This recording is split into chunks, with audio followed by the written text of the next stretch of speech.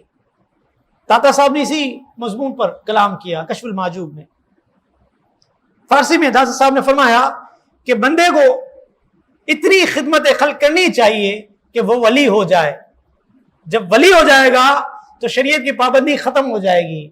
فرماتے ہیں کہ یہ سری گمراہی ہے، یہ نظریہ رکھنا، یہ نظریہ رکھنا سری گمراہی ہے۔ راہ حق میں کوئی ایسا مقام نہیں کہ بندہ ارکان شریعت میں سے کسی سے بھی آزاد ہو جائے، شریعت تو لاگو ہے ہی ہے۔ غوث پاک کا واقعہ بڑا مشہور ہے نا، آسمان کی طرف دیکھا تو نور ہی نور، اے عبد القادر تجھے نماز پڑھنے کی ضرورت نہیں ہے۔ آپ نے فرمایا لا حول ولا قوت، تو وہی نور جو ہے وہ سیاہی میں بدل گیا، وہی نور سیاہی میں بدل گیا۔ جاتے جاتے کیا کہا کہ شیخ عبد القادر تجھے تیرے علم نے بچایا۔ آپ نے فرمایا جاتے جاتے پھر مار کرتا ہے، مجھے علم میں نہیں میرے رب کے فضل نے بچایا۔ جب نبیوں پر عبادت معاف نہیں ہوئی تو پھر کیسے ہو سکتی ہے ولی پر عبادت معاف؟ اور جب ولی پر نہیں ہوئی تو میرے آپ جیسوں پر کیسے ہو سکتی ہے؟ جو عبادت ہم پر لازم ہے، فرائض واجبات، وہ ہم نے پورے کرنے ہیں۔ اعلیٰ حضرت علیہ الرحمہ نے شریعت و طریقت کے بارے میں ایک رسالہ مقال العرفاء کے حوالے سے جب آغاز کیا نا تو قرآن کی آیت کوٹ کی، بڑی پیاری آیت سنیں۔ فرمایا وَأَنَّ هَذَا صِرَاطِي مُسْتَقِيمًا فَاتَّبِعُوهُ وَلَا تَتَّبِعُوا السُّبُلَ فَتَفَرَّقَ بِكُمْ عَنْ سَبِيلِهِ ذَلِكُمْ وَصَّاكُمْ بِهِ لَعَلَّكُمْ تَتَّقُونَ۔ اور اے محبوب یہ شریعت کہ یہ ہے میرا سیدھا راستہ، تو اس پر چلو اور راہیں نہ چلو کہ تمہیں اس کی راہ سے جدا کر دیں گی۔ یہ تمہیں حکم فرمایا کہ کہیں تمہیں پرہیزگاری ملے۔ سورہ انعام آیت نمبر 153۔ اسی رسالے پر اعلیٰ حضرت نے آگے چل کر کیا لکھا؟ فرمایا بالجملہ شریعت کی حاجت ہر مسلمان کو ایک ایک سانس، ایک ایک پل، ایک ایک لمحے میں مرتے دم تک ہے۔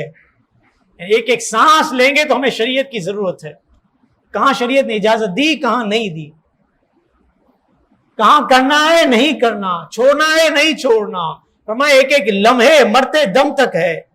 اور طریقت کے قدم میں قدم رکھنے والوں کو اور زیادہ شریعت کی حاجت ہے کہ وہ راہ جس قدر باریک اسی قدر ہادی کی زیادہ حاجت۔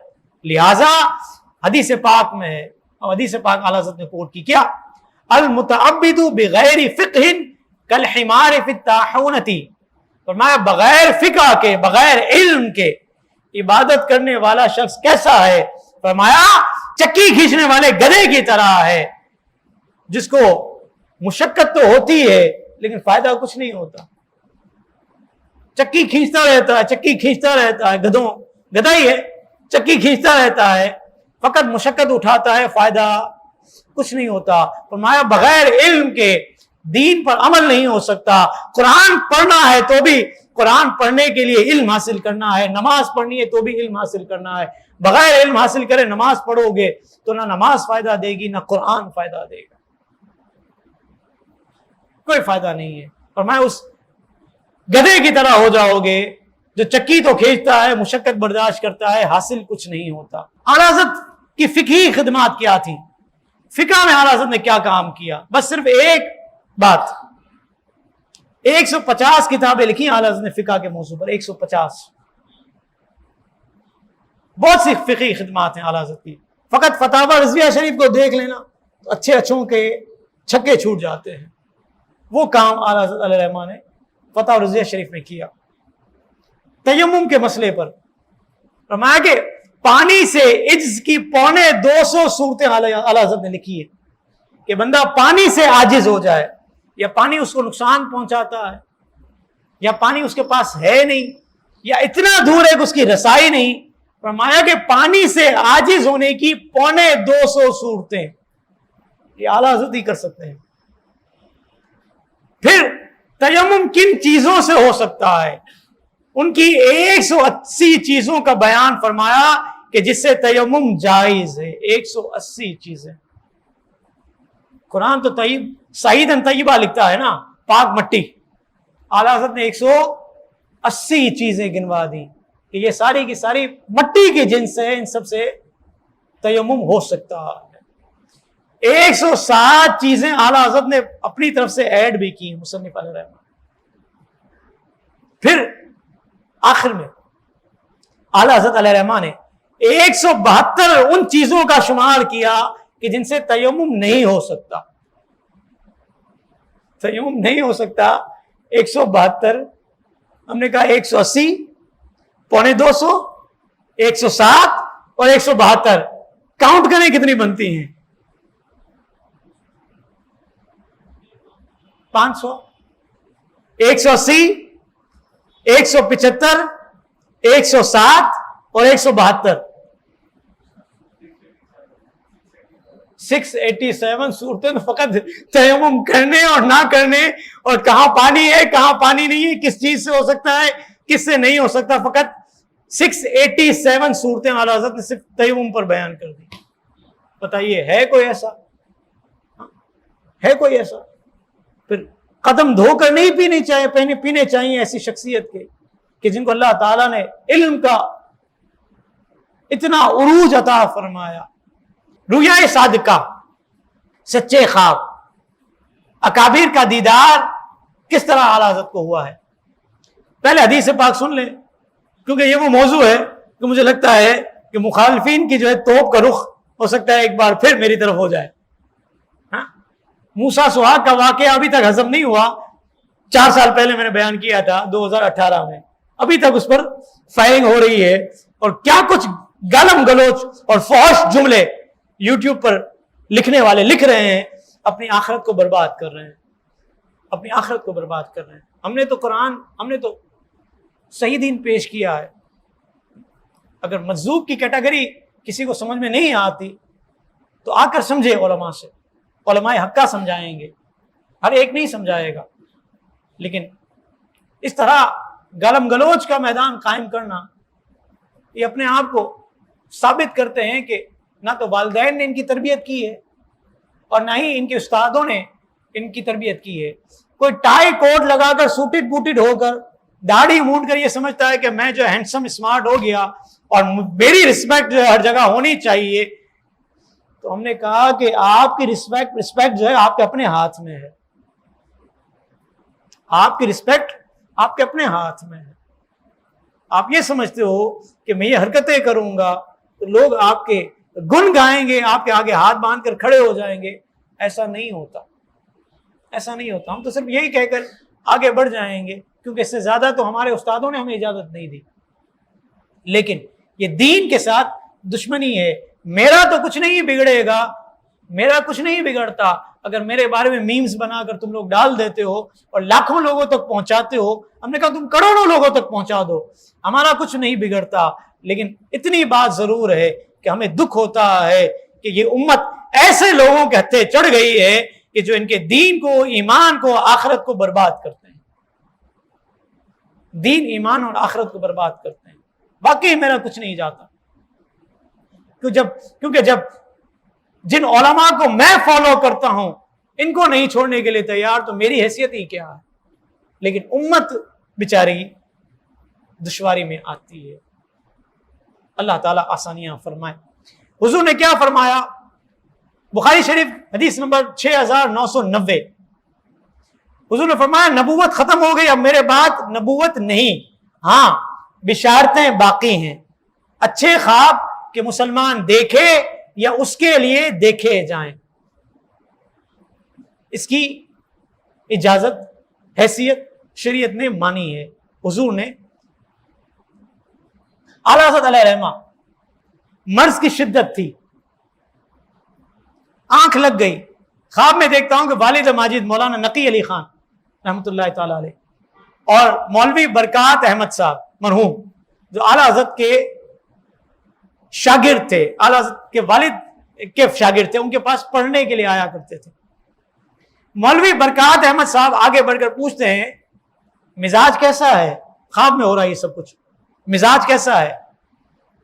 کہتے ہیں میں نے جواب دیا کہ درد کی شدت ہے، دعا کیجئے کہ ایمان پر خاتمہ ہو جائے. کیا کون کہتا ہے؟ اعلیٰ حضرت فرماتے ہیں کہ درد کی شدت ہے، دعا کریں ایمان پر خاتمہ ہو جائے. یہ کہا تھا اعلیٰ حضرت فرماتے ہیں، یہ کہا تھا کہ والد ماجد کا چہرہ، مولانا نقی علیہ الرحمہ کا چہرہ سرخ ہو گیا. کیا فرمایا؟ فرمایا ابھی تو 52 برس مدینے میں، ابھی تو 52 برس مدینہ طیبہ میں، بس یہ جملہ فرمایا. اعلیٰ حضرت فرماتے میں بیدار ہو گیا اور میں نے اس خواب کی تعبیر 2 صورتوں میں نکالی. فرمایا 2 باتیں ہو سکتی ہیں. ایک تو یہ کہ اس وقت سے لے کر 52 برس تک مدینہ طیبہ میں حاضری ہوتی رہے گی، اور خدا سے امید ہے کہ ایسی ہو جائے. یا پھر یہ ہو سکتا ہے کہ جس وقت مدینہ طیبہ میں حاضری ہوگی اس وقت میری عمر 52 سال ہوگی. یہ 2 تعبیریں ہو سکتی ہیں. پھر اعلیٰ حضرت نے خود فرما دیا، فرمایا کہ جب میں نے دوسری مرتبہ مدینہ طیبہ میں حاضری دی اس وقت میری عمر 52 سال کی تھی، 52 سال کی تھی. تو یہ اجلہ علماء بزرگان دین کے خواب جن کو گویا کہ سچے ہوا کرتے ہیں اور ان کی تائید احادیث طیبہ سے ملتی ہے. ایک یہ بھی تھا اعلیٰ حضرت علیہ الرحمہ کا. فرماتے ایک دن ایک مرتبہ ایسا ہوا کہ کچھ دنوں تک میں نے کھانا پینا چھوڑ دیا، کچھ نہ کھایا. والد گرامی اور والدہ محترمہ دونوں خواب میں تشریف لے آئے. والدہ محترمہ نے تو کچھ نہ کہا، والد صاحب نے فرمایا تمہارے نہ کھانے سے ہمیں تکلیف ہوتی ہے. پتہ چلا کہ والدین کو اپنی اولاد کی خبر ہوتی ہے. فرماتے ہیں صبح ہوئی، خواب سے بیدار ہوا، میں نے مجبوراً کھانا شروع کر دیا. اعلیٰ حضرت کی خدمات کیا کیا رہی، چند خدمات پر ہم مختصر سے وقت میں کلام کر سکیں گے. پہلی خدمت جو عظیم خدمت جو ہمارے پاس کتابی صورت میں، اعلیٰ حضرت ایک عظیم مفسر، کیونکہ جو آپ نے ترجمہ قرآن کیا ہے وہ خالی ترجمہ نہیں ہے بلکہ وہ تفسیری ترجمہ ہے، تفسیری ترجمہ ہے. صدر الافاضل مولانا نعیم الدین مراد آبادی علیہ رحمہ خود فرماتے ہیں کہ اعلیٰ حضرت کا جو ترجمہ مجھے ملا اور میں نے اس پر تفسیری نکات لکھنے شروع کیے تو میں لائبریری میں جاتا تھا، تفاسیر کی کتابوں کو کھنگالتا تھا.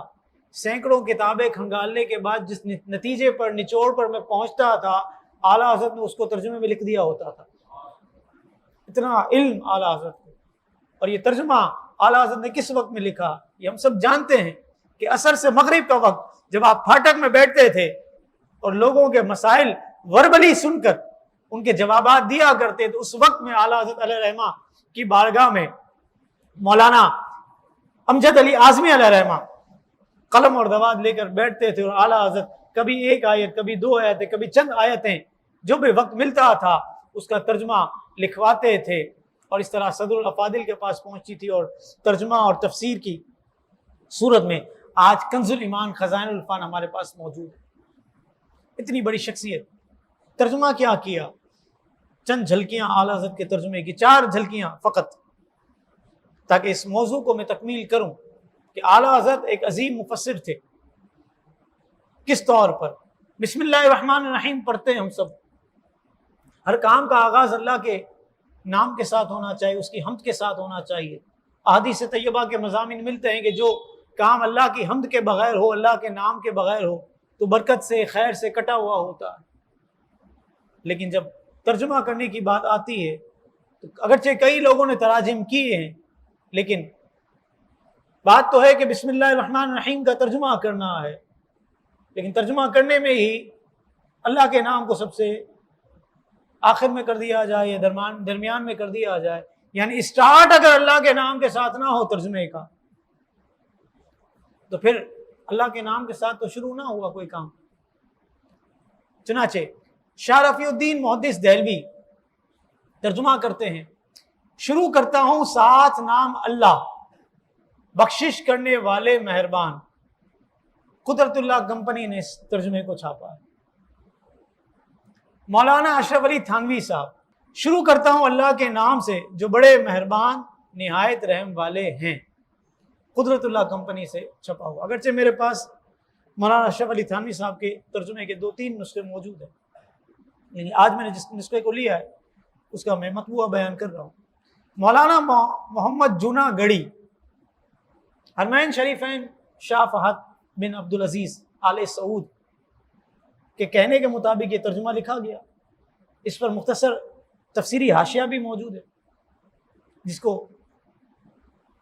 جس میں ترجمہ کیا ہے بسم اللہ الرحمن الرحیم کا: شروع کرتا ہوں اللہ کے نام سے جو بڑا مہربان نہایت رحم والا ہے۔ شاہ فہد قرآن کریم پرنٹنگ کمپلیکس۔ مفتی محمد تقی عثمانی صاحب، جن کا آسان ترجمہ بہت مشہور ہے، مارکیٹ میں آپ جائیں آسان ترجمے کے نام سے، کیا ترجمہ کیا آپ نے؟ شروع اللہ کے نام سے جو سب پر مہربان ہے، بہت مہربان ہے۔ مکتبہ معارف القرآن کراچی۔ سب ترجمے آپ نے دیکھ لیے، 4 ترجمے میں نے بیان کیے، سب نے شروع سے جو ہے ترجمے کا آغاز کیا۔ اعلیٰ حضرت نے کیا ترجمہ کیا؟ ہر کام کا آغاز اللہ کے نام سے ہونا چاہیے، تو آپ نے ترجمے کا آغاز بھی اللہ کے نام سے کیا۔ اللہ کے نام سے شروع جو نہایت مہربان رحم والا۔ المدینہ العلمیہ نے اس کو چھاپا۔ کرتا ہوں، کرتی ہوں، یہ سب بھی چھٹی کر دی انہوں نے، اور شروع کی بھی چھٹی کر دی، اس کو بھی درمیان میں لے آئے، تاکہ ایک کانسیپٹ جو ڈیولپ ہونا ہے یہاں پر کہ ہر کام کا آغاز اللہ کے نام کے ساتھ ہو، تو اللہ کا نام تو شروع میں ہونا چاہیے۔ جب شروع سے آپ نے ترجمے کا آغاز کر دیا تو اس کی جگہ پر آپ ریپلیس کر کے اس کو اللہ کے نام کے ساتھ ریپلیس کر دیں، تو اللہ کے نام سے شروع۔ ایک اور ریفرنس میں دینا چاہوں گا، سورہ بقرہ آیت نمبر 15۔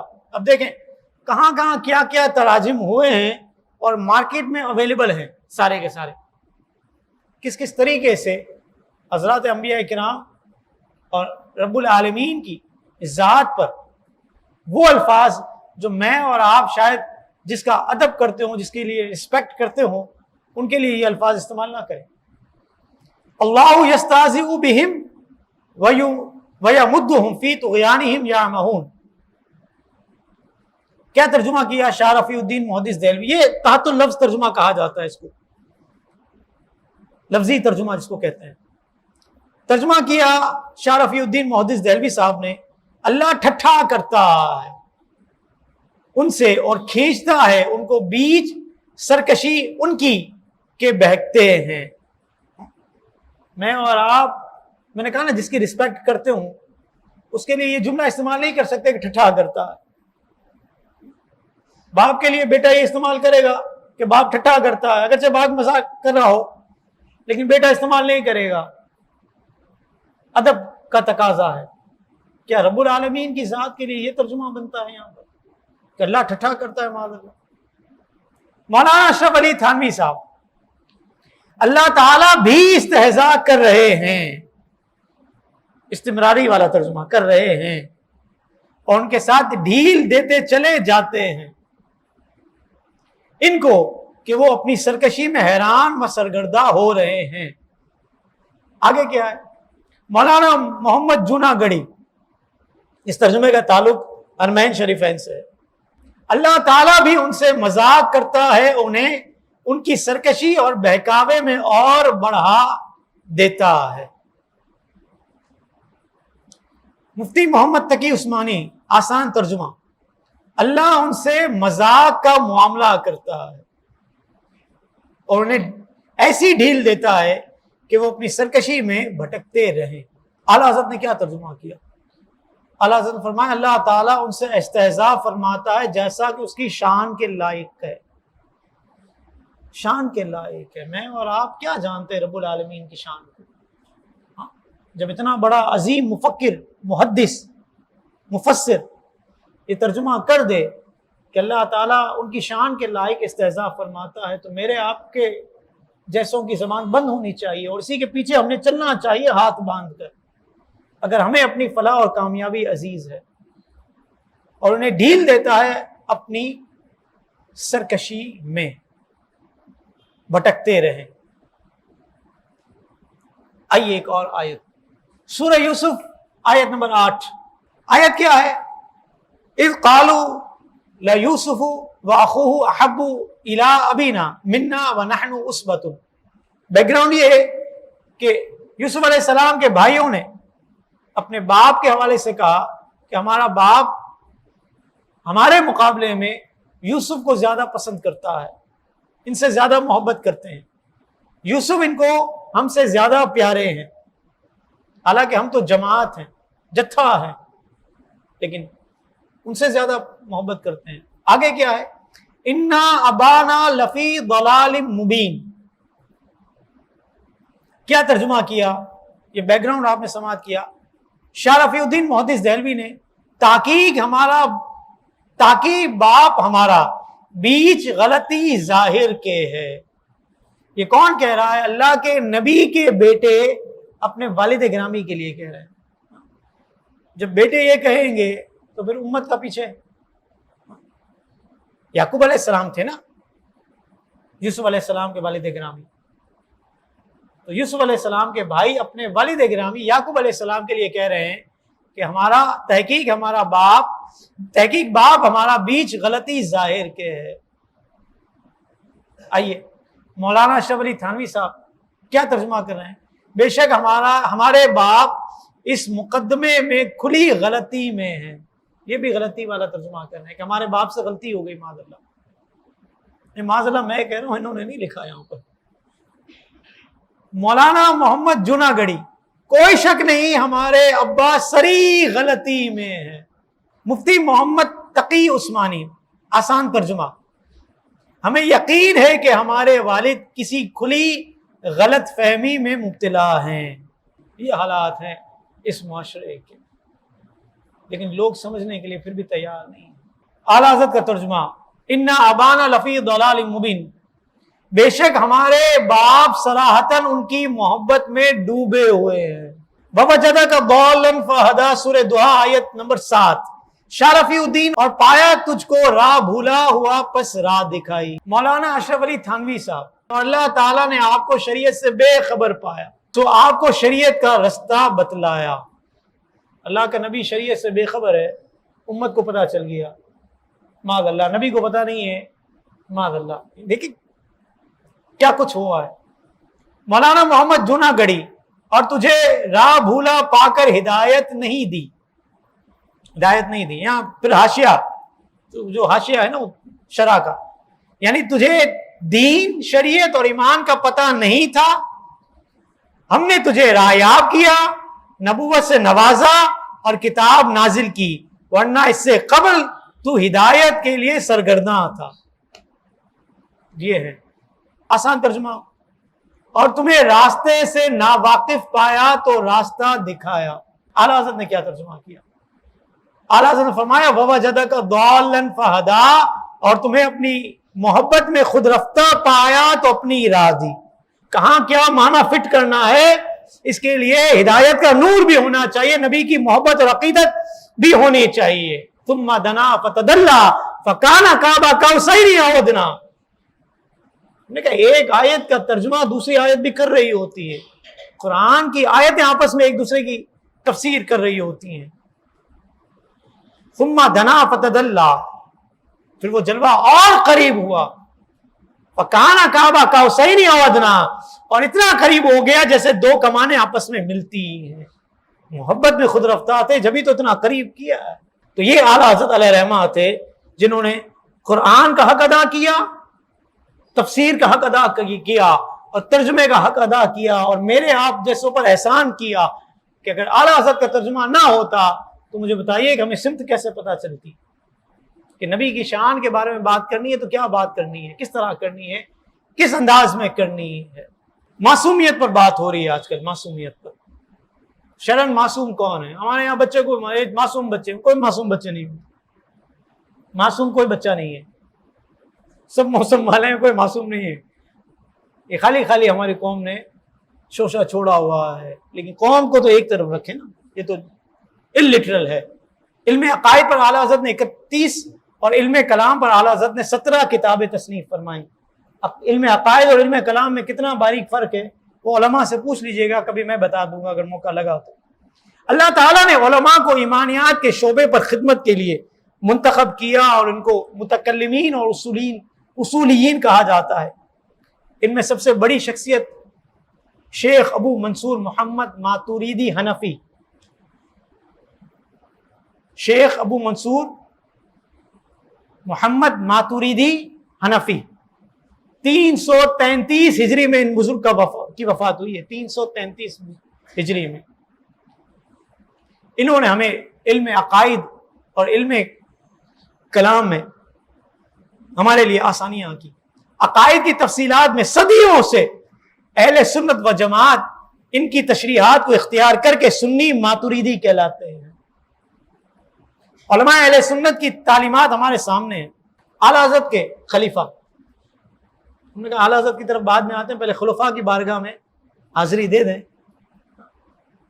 ان کی بارگاہ میں حاضری دیں۔ کیا لکھا مولانا امجد علی اعظمی علیہ الرحمٰن نے؟ بہار شریعت بڑی مشہور کتاب ہے۔ کہتے ہیں نبی کا معصوم ہونا ضروری ہے، اور یہ عصمت نبی اور ملک کا خاصہ، ملک سے مراد فرشتے، کہ نبی اور فرشتے کے سوا کوئی معصوم نہیں۔ اماموں کو انبیاء کی طرح معصوم سمجھنا گمراہی و بددینی ہے۔ یہ اعلیٰ حضرت کے خلیفہ لکھ رہے ہیں۔ ہم نے کہا ہم نے اعلیٰ حضرت کی تعلیمات کو بھی چھوڑ دیا۔ جس شخصیت کے نام پر ہم نے مسجدوں کی عمارتیں بلند کی، جس شخصیت کے نام پر ہم نے مدرسوں کی عمارتیں بلند کی، ان شخصیت کی تعلیمات کو ہی ہم نے چھوڑ دیا۔ فرماتے ہیں عصمت انبیاء کے معنی یہ ہے کہ ان کے لیے حفظ الہی کا وعدہ ہو لیا، جس کے سبب ان سے صدور گناہ شرعن محال ہے۔ محال اس کام کو کہتے ہیں جو ہو ہی نہیں سکتا، تصور ہی نہ کیا جا سکے۔ اب حاشیے پڑھیں یہاں سے، وفی منح الروض الازہر، صفحہ نمبر 56، الانبیاء علیہم الصلاۃ والسلام کلہم منزہون ای معصومون، کہ انبیاء کرام سارے کے سارے پاک ہیں، معصوم ہیں، منزہ ہیں۔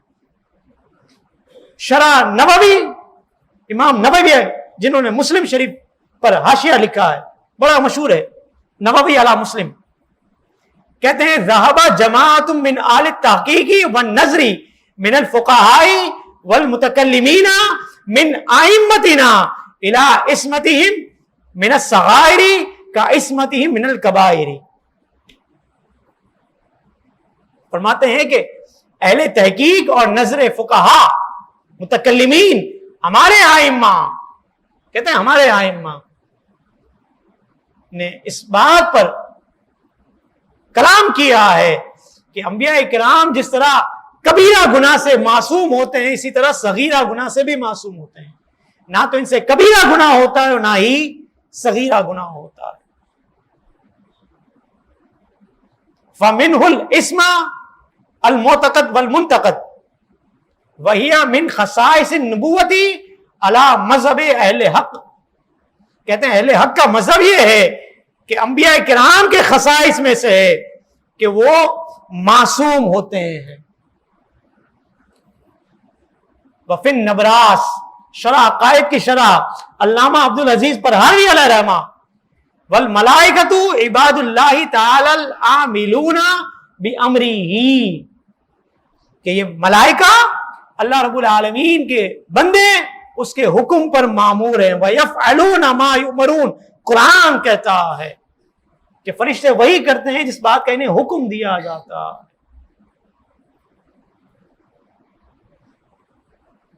آگے فتح و رضویہ شریف کی طرف میں آ جاتا ہوں۔ کہتے ہیں بشر میں انبیاء علیہم الصلاۃ والسلام کے سوا کوئی معصوم نہیں ہے، کوئی بھی معصوم نہیں ہے۔ جو دوسرے کو معصوم مانے اہل سنت سے خارج۔ اعلیٰ حضرت فتح و رضویہ شریف جلد نمبر 14 صفحہ نمبر 147 دیکھ لیجئے گا، اگر نہ ملے تو میرے پاس آ جائیے گا۔ ایک سوال اعلیٰ حضرت سے، ملفوظات اعلیٰ حضرت میں ہوا۔ کیا سوال ہوا؟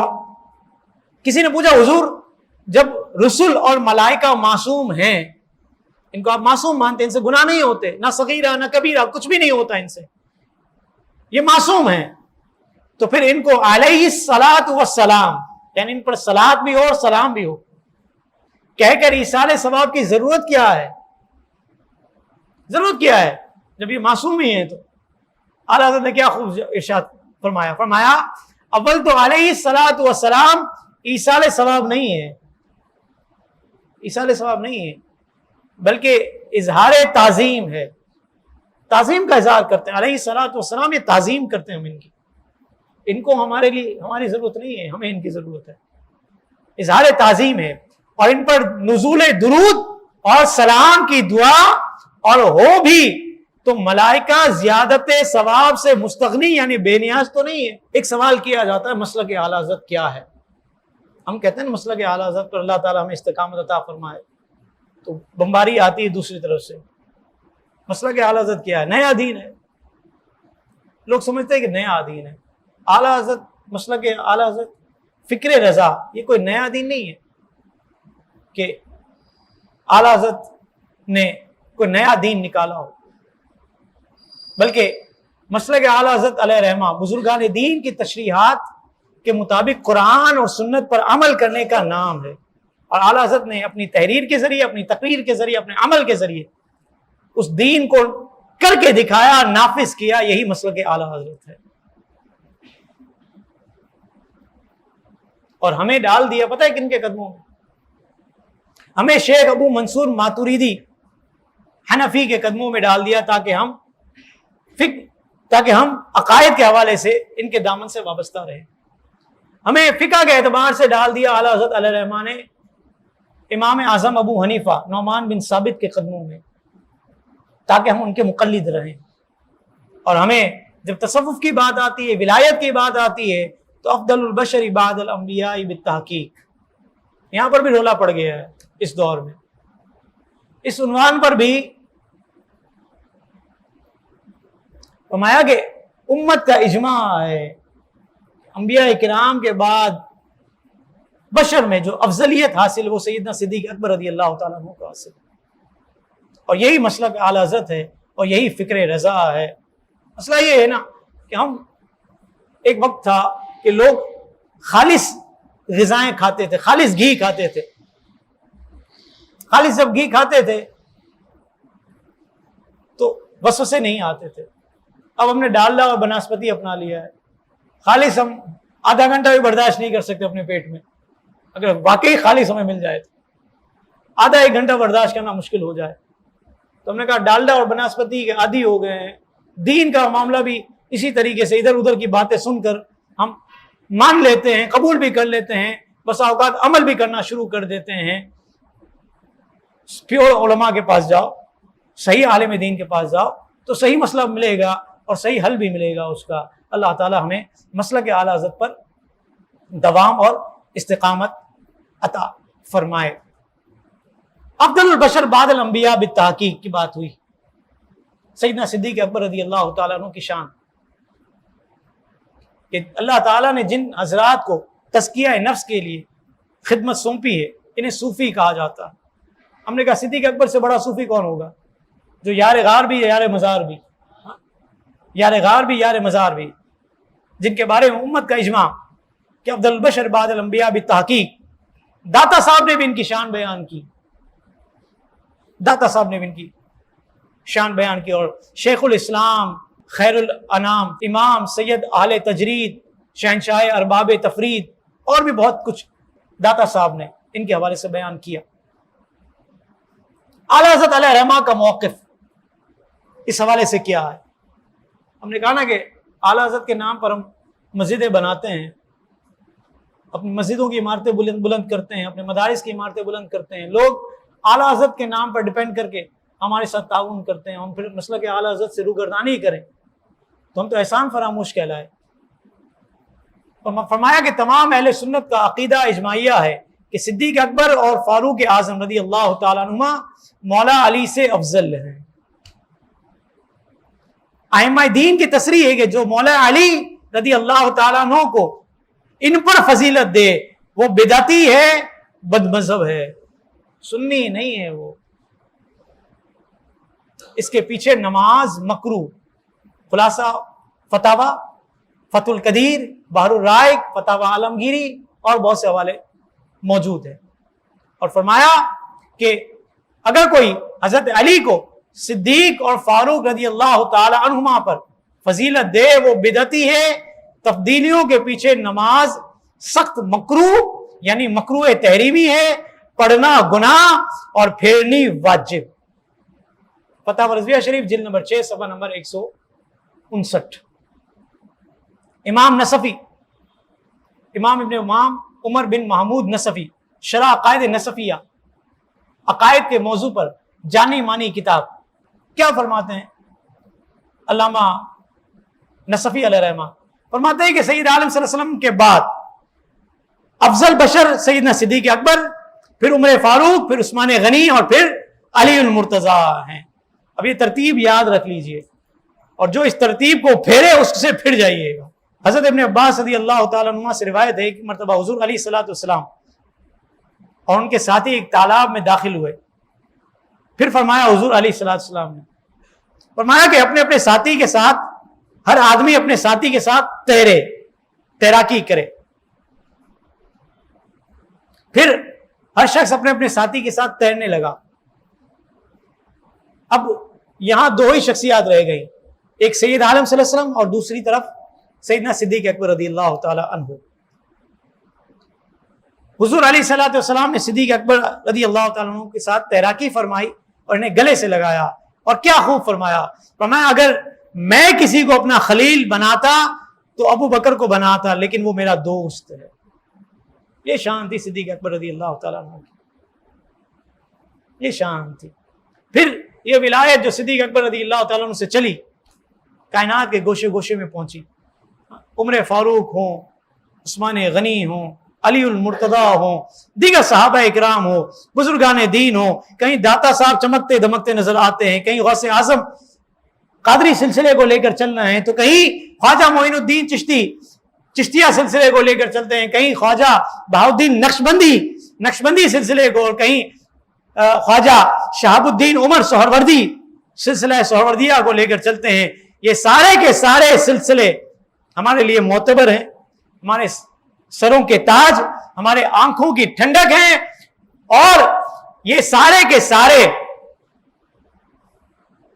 سارے اس دور میں مسلک اعلی حضرت اور فکر رضا کے دائی، اعلی حضرت علیہ رحمہ کو سب مانتے ہیں، کیونکہ اس عظیم ہستی نے جو کارنامے دیے ہیں، ان کو قیامت تک ہم اگر خیر حاجت تحسین پیش کرتے رہیں تو بھی حق ادا نہیں کر سکتے۔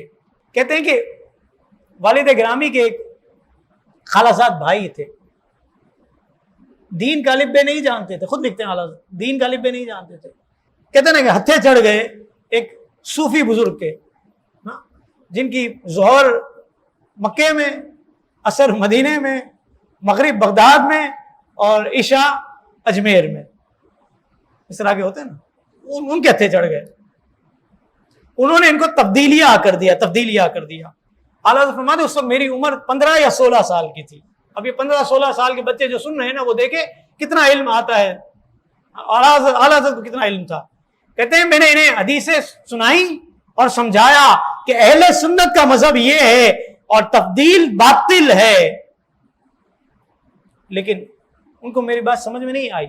لیکن جب ان کی وفات کا وقت قریب آیا تو اپنی زوجہ کو بلایا اور کہا کہ میرا بھتیجا مجھے سمجھاتا رہا اور میں ڈینائی کرتا رہا، اب میں سمجھا کہ حق وہی ہے، تم اس بات پر گواہ رہنا کہ میرا عقیدہ وہی ہے جو امام احمد رضا کا ہے۔ تو آپ بھی کہہ دیجئے کہ ہمارا عقیدہ وہ ہے جو اعلیٰ حضرت کا عقیدہ ہے۔ اللہ تعالی ہمیں اعلیٰ حضرت کے عقیدے اور نظریے پر رکھے، کیونکہ انہی کے عقیدے اور نظریے پر رہ کر نجات ملنی ہے۔ اعلیٰ حضرت علیہ رحمہ 10 شوال مکرم 1272 ہجری بمطابق 14 جون 1856 ہندوستان کے شہر بریلی میں پیدا ہونے والی شخصیت، اپنی ولادت کی تاریخ خود قرآن سے نکالی۔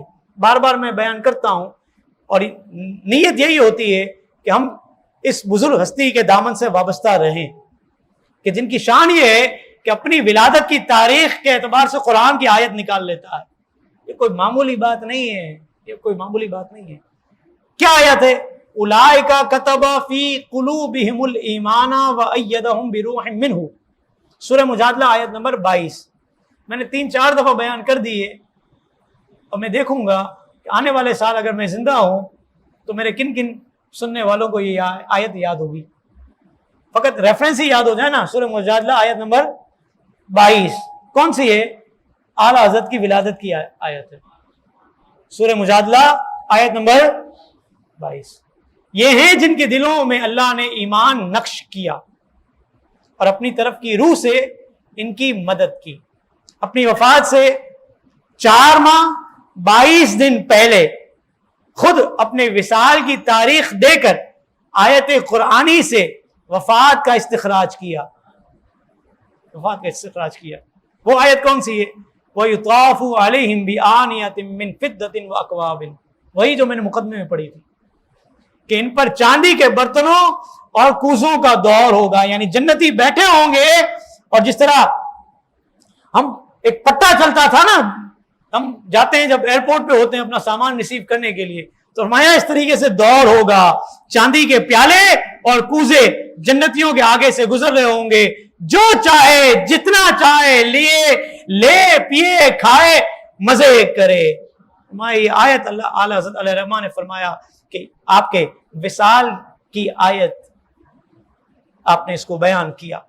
25 صفر مظفر 1340 ہجری بمطابق 28 اکتوبر 1921، یہ 2021 چل رہا ہے. جمعۃ المبارک کے دن ہندوستان کے وقت کے مطابق 2:38 پر عین اذان کے وقت جب مؤذن حی علی الفلاح کہتا ہے، ادھر اعلیٰ حضرت علیہ الرحمٰن نے اس دنیا فانی سے کوچ فرمایا. مزید اسلامک اور معلوماتی ویڈیوز دیکھنے کے لیے لائک، شیئر اینڈ سبسکرائب کے بٹن کو پریس کرنا ہرگز نہ بھولیں.